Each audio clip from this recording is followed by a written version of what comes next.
నమస్తే అండి. నేను రత్నపిల్ల. నీట్ విషయంలో ఆలోచించాల్సిన విషయం ఒక్కటే. విద్యార్థుల భవిష్యత్తు రాజకీయాలకి బలి కాకూడదు. ఈరోజు మంత్రి రాజీనామా చేశారు. దీనివల్ల సమస్య పరిష్కారం అయిపోతుందా? లేతే మళ్ళీ పునరావృతం కాకుండా ఉంటుందా? సో, రాజీనామాలో, ధర్నాలో, రాజకీయ విమర్శలు ఇవన్నీ కూడా ఒక భాగమే.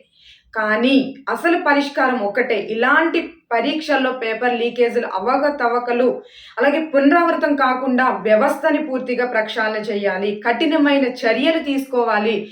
సో, పరీక్షల్ని ఒక వ్యాపారంగా మార్చేస్తున్నారు. సో, ఇది మార్చకుండా చూసే బాధ్యత ప్రభుత్వాలపై ఉంది. కోచింగ్ సెంటర్‌లని చూసినా, ప్రైవేట్ వ్యవస్థలను చూసినా లాభాల కోసమే పోటీ పడుతున్నాయి. సో, దీనివల్ల నిజాయితీగా చదువుకున్న విద్యార్థులు నష్టపోతున్నారు. ఒక విద్యార్థి ఒక సంవత్సరం కోల్పోవడం అంటే, అది కేవలం ఒక సంవత్సరం కాదు. అది వాళ్ళ కుటుంబం పెట్టుకున్న ఆశలు, వాళ్ళు పెట్టుకున్న ఆశలు, వాళ్ళ మానసిక పరిస్థితి ఇవన్నీ దాని మీద ఆధారపడి ఉంటాయి.